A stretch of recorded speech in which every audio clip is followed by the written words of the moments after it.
The Dodd-Frank law is producing has produced many thousands of pages of rules and regulations and red tape in a misguided attempt to rein in abuses by some of the nation's biggest banks.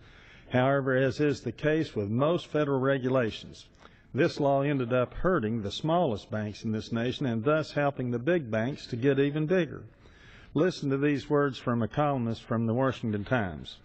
It has been 3 years since the Senate passed the Dodd-Frank financial reform legislation. So far, the effects are not what Washington promised. More than 200 smaller banks have failed in the wake of Dodd-Frank. Does it comfort them that politicians proclaim smaller banks were exempt from the market distortions lawmakers created?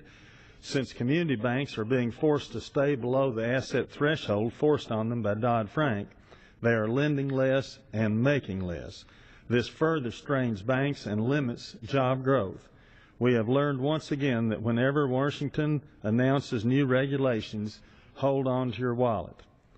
Increasing federal regulations, Mr. Speaker, always ends up helping extremely big business, but makes it even harder for our smallest businesses to survive.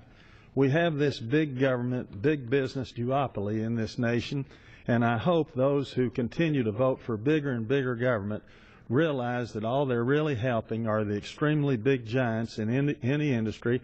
They're hurting the small and medium-sized businesses, and I hope that this trend will at least slow down so we don't run more small and medium-sized businesses out of existence in this nation.